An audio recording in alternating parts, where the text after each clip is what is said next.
भारत के 5 छात्रों ने ईरान में आयोजित 54वें अंतर्राष्ट्रीय फिजिक्स ओलंपियाड में देश का परचम लहराया है। भारत से 5 छात्रों के दल ने ओलंपियाड में हिस्सा लिया था और सभी छात्रों ने पदक हासिल किया। छात्रों ने 2 स्वर्ण और 3 रजत पदक अपने नाम किए हैं। छत्तीसगढ़ की राजधानी रायपुर के रिदम केडिया और मध्य प्रदेश के इंदौर के रहने वाले वेद लाहौटी ने गोल्ड मेडल हासिल किया है, जबकि महाराष्ट्र के आकर्ष राज सहाय, उत्तर प्रदेश के भव्य तिवारी और राजस्थान के जयवीर सिंह ने सिल्वर मेडल हासिल कर वैश्विक स्तर पर देश का नाम रोशन किया है। बता दें, भारतीय दल का नेतृत्व professor Deepak Garg, doctor Shrit Pathare, professor AC Biyani और प्रोफेसर विवेक भिड़े कर रहे थे। और अब खबर पेरिस ओलंपिक से जुड़ी हुई।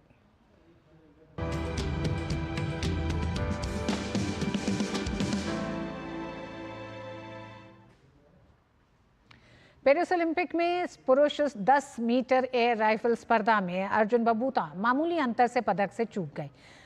फाइनल में अर्जुन शुरू से ही पदक की रेस में बने हुए थे, लेकिन अंतिम क्षणों में पदक उनके हाथ से निकल गया और उन्हें चौथे स्थान से संतोष करना पड़ा।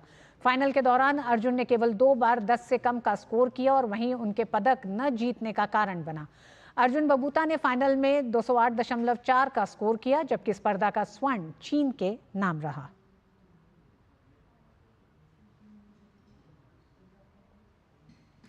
पेरिस ओलंपिक में 10 मीटर एयर पिस्टल की मिक्स्ड स्पर्धा के फाइनल के लिए भारतीय निशानेबाज मनु भाकर और सरबजोत सिंह ने क्वालिफाई कर लिया है। खिलाड़ी अब कांस्य पदक के लिए खेलेंगे। मनु भाकर और सरबजोत सिंह की जोड़ी क्वालिफिकेशन राउंड में 580 अंक के साथ तीसरे स्थान पर रही। फाइनल मुकाबला कल दोपहर 1 बजे होगा। वहीं रिदम सांगवान और अर्जुन सिंह चीमा इस स्पर्धा में 576 अंक के साथ 10वें नंबर पर रही। पेरिस ओलंपिक में महिलाओं की 10 मीटर एयर राइफल स्पर्धा के फाइनल में भारत की रमिता जिंदल 7वें स्थान पर रहीं। रमिता ने शानदार शुरुआत की, लेकिन वो इसे अंत तक बरकरार नहीं रख सकी। कड़े मुकाबले के बीच रमिता ने 145.3 का स्कोर किया।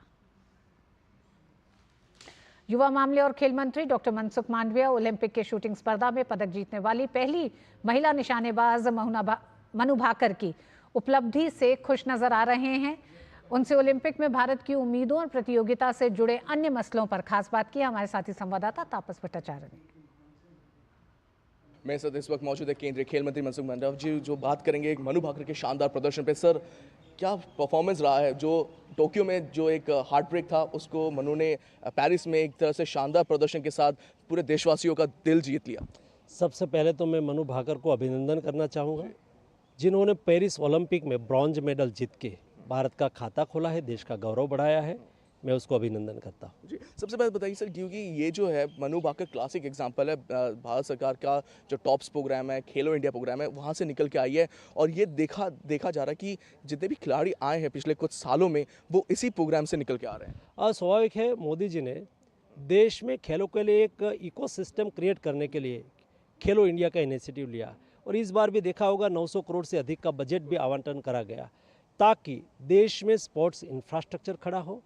देश में जो हमारे खिलाड़ी हैं, स्कूल कॉलेज में पढ़ते हैं, खेलते हैं, उसमें रही टैलेंट को आइडेंटिफाई करने के लिए कीर्ति प्रोजेक्ट चलाया गया और कीर्ति प्रोजेक्ट के द्वारा टैलेंट को आइडेंटिफाई करा गया और उनके बाद जो अच्छा परफॉर्मेंस करते हैं ऐसे खिलाड़ियों को टॉप में, यानी कि टारगेटेड ओलंपिक पोडियम स्कीम में शामिल करा जाता है।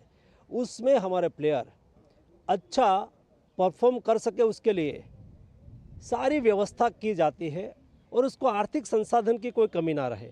हमारी मनु भाकर भी हमारे टॉप स्कीम की लाभार्थी रही है, उसको भी इस स्कीम से सहयोग मिला है।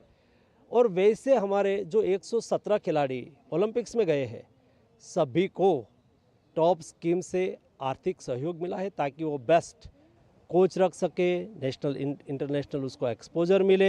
बहुत सारे खिलाड़ियों को बाहर विदेश में जाने का भी मौका मिल रहा है। ये बहुत कम देखा जाता है कि आप बाहर जाइए, ट्रेन कीजिए, आपको पैसे की चिंता नहीं करनी पड़ेगी, बाहर जाके वो ट्रेनिंग ले सके।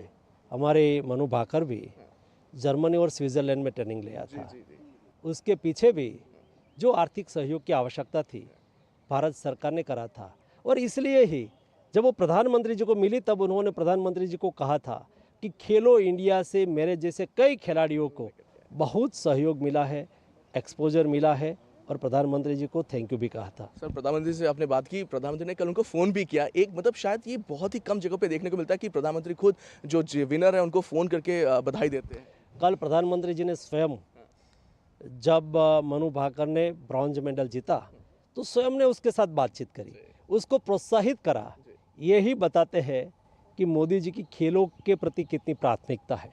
आखिरी सवाल सर, कि पहला मेडल तो आ चुका है, कितने मेडल हम एक्सपेक्ट कर सकते हैं इस पेरिस गेम्स में, और क्या इसके बाद हम और भी इंटरनेशनल इवेंट देश में भी आयोजित कर सकते हैं? हम इतना अवश्य कहूँगा कि हम सब भारतीय लोग चीयर फॉर भारत हैशटैग से सोशल मीडिया के द्वारा हमारे खिलाड़ियों को प्रोत्साहित करें, उसका हौसला बढ़ाएं, हम अवश्य अच्छा परफॉर्मेंस करेंगे। अच्छा परफॉर्मेंस करेंगे। तो ये थे केंद्रीय खेल मंत्री जो बता रहे थे कि भारतीय टीम बहुत ही अच्छे फॉर्म में है और मनु भाकर के साथ शुरुआत हो चुकी है। आगे भी कई खिलाड़ी अपना प्रदर्शन बेहतर करने की कोशिश करेंगे पेरिस गेम्स में और भारत के लिए पदक लाएंगे। क्या पर्सन सुमित नौटिया के साथ मैं तापस भट्टाचार्य, दूरदर्शन समाचार, दिल्ली। और इस बुलेटिन में बस इतना ही। टीडी न्यूज़ पे खबरें जारी रहेंगी। देखते रहिए डी न्यूज़। नमस्कार।